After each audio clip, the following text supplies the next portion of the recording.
Yeah, there's no doubt about it. The way we had done it in Detroit was coordinators and position coaches were very much involved, and it's a similar process here in Chicago. I think Ryan's done a phenomenal job in terms of listening to us. We'll still go over our evals as a group. That's coming up in the near future. But we've been able to sit down, me and him, and I mentioned yesterday that the coordinators were involved in the process as well. It's just preliminary round of some of the top guys and what we thought just off the cuff, and it'll be great to get the position coaches involved as well. Why don't you describe the opportunity of 4 picks in the top 75 and what that will allow you to do to make progress towards competing this year? Yeah, it's a great draft to have those day 2 picks. 39, 41, 72, I think those are great value picks this year. You're going to be able to find some really good players that can be contributors, maybe not day 1, but at some point over the course of the season. And we'll see. We have some depth concerns throughout the roster that we're looking to fill. But we feel really good about how the roster's come together through free agency. I'm sorry, does what you did in free agency afford you the ability to kind of go anywhere in the draft? Yeah, I think so. We've talked about that. We have a lot of flexibility in what we can do right now. And so I think Ryan and I feel really good about the position we're in. Because you're a... How did that vision come to be to have those 2 picks? And what was your input in that process? Yeah, well, if I remember correctly, because free agency starts first, we acquired Montgomery. He had a heck of a start to his career here in Chicago, and felt good about his play style and how we wanted to play football there in Detroit, and it really translated well. And then when you get into the draft prospects, we viewed Gibbs as more of a weapon, not necessarily 1A, 1B, but more they could coexist and really complement each other's skill set.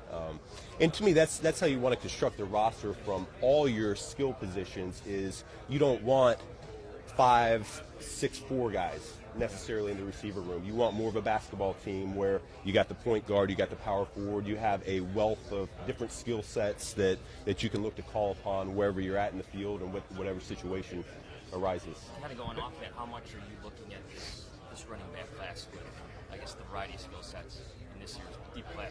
Yeah, it's there's a lot of flavors to be had here. So value day 1, day 2, all the way through day 3, and I think there's going to be a lot of good undrafted prospects as well this year, particularly at that position. I think they show up each and every year, and so we're really excited. I'll be curious to hear what Eric Bieniemy and he has to say, because I've seen him in the office a few times now, and he'll be like, man, I really like this guy, I really like that guy, and so I know he's passionate about a few of these guys this year.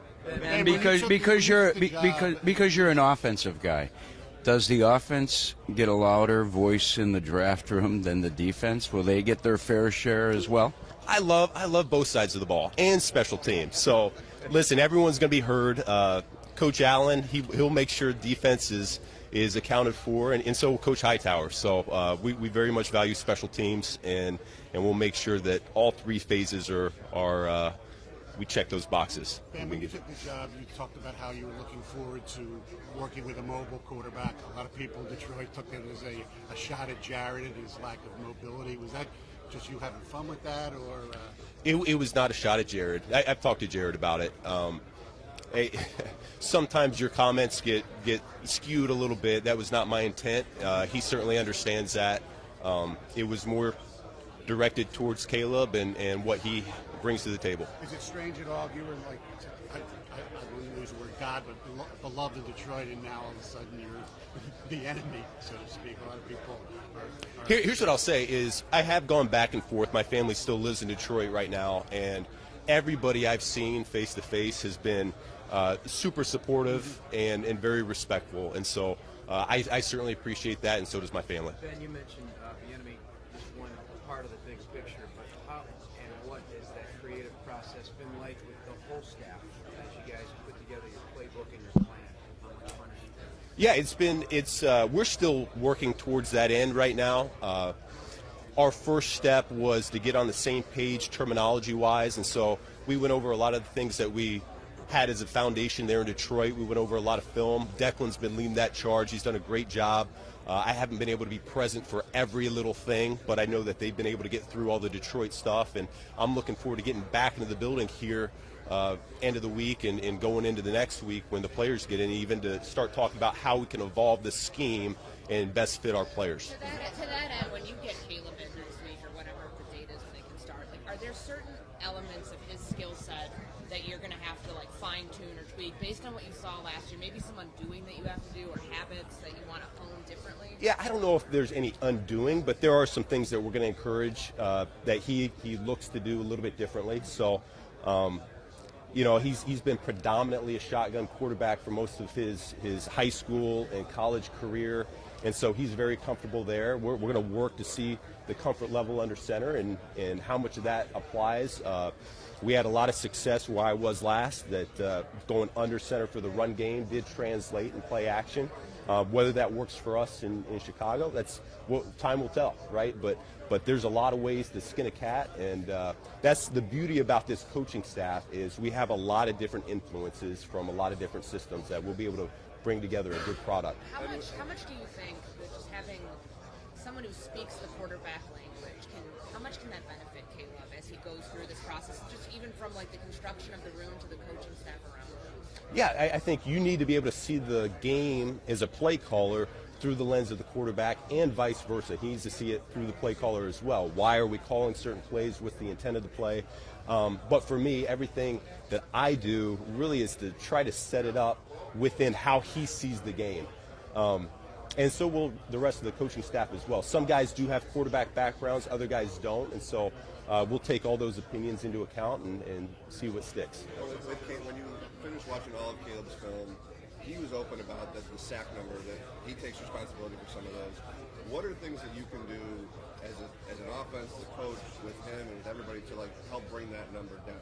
Yeah, it takes a village. I don't know what the number was in terms of seconds that he held onto the ball before releasing it, but we would certainly like to bring that number down. Part of that is how well can we scheme number one or number two in the progression open for him.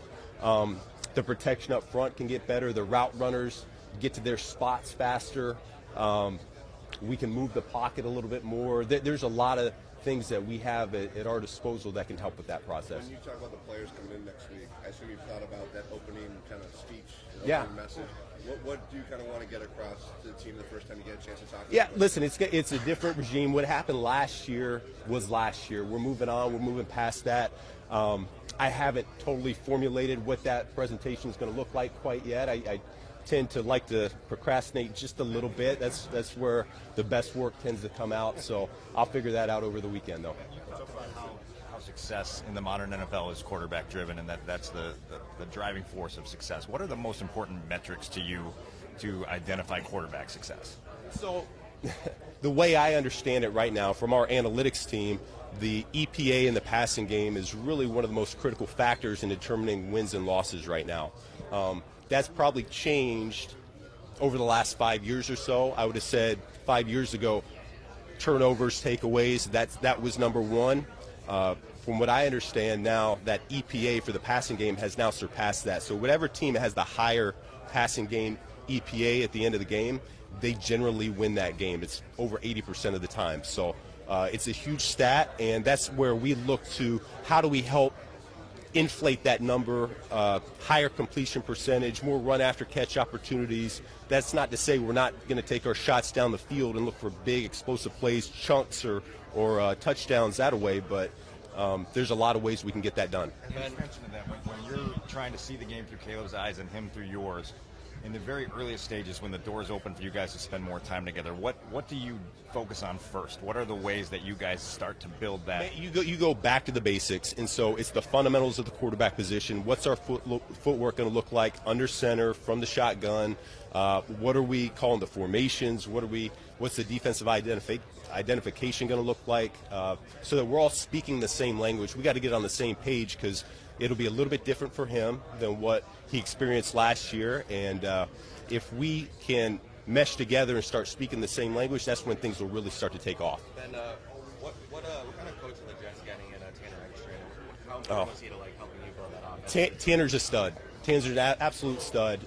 Someone I leaned on heavily. He was the pass game coordinator there last year.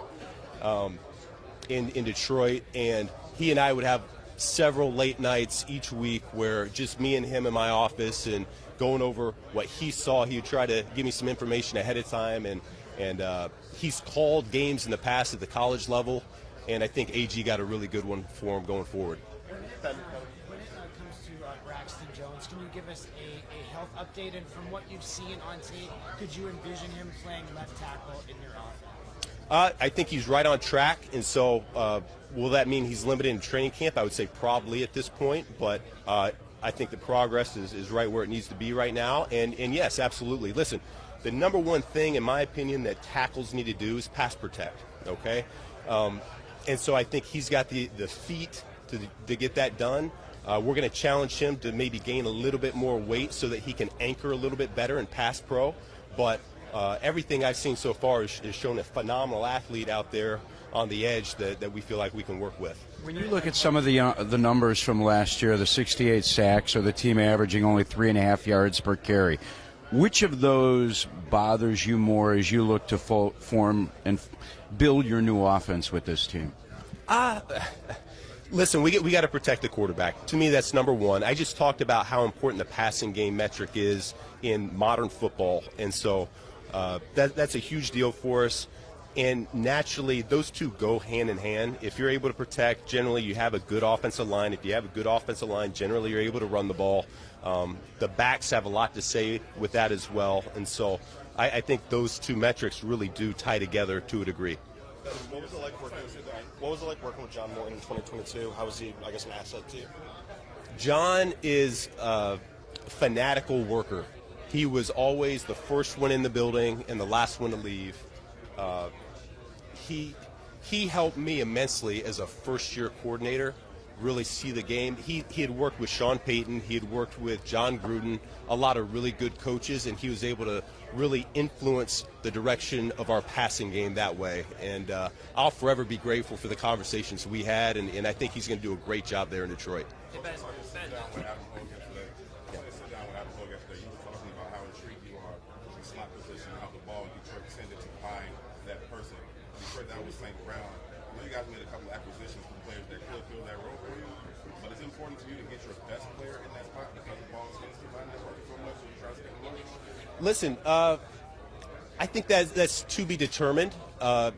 It's a little bit different right now. Can DJ play inside? I think he can. Can Rome play inside? I think he can. Both those guys showed those traits last year on tape. To what degree, I don't know yet. We got to hit the grass and see what they're really capable of and what they do well. But I feel really good about the two guys we brought in free agency and what they bring to the table. It's just naturally, whether it was Jarvis Landry or Danny Amendola or St. Brown the last few years there in Detroit, those guys were really the focal point of the passing game where I've been in the past. Ben, what's been your evaluation of Tyreek Stevenson? He's a young player that's still learning. He's still growing. He's still maturing. But you see all the athletic traits and you see the potential. That's always a dangerous word to throw out there, but I'm really encouraged. I've had a good conversation with him on the phone. I know DA has and Al Harris have as well. And so I'm really excited to get him in the building and get our hands on him and work to bring out the best in him. How much of those conversations were about last year with the Hail Mary and everything? Very little, very little. I'm just getting to know these guys on a personal level in the off season, and then we'll dive into more football once they get in the building.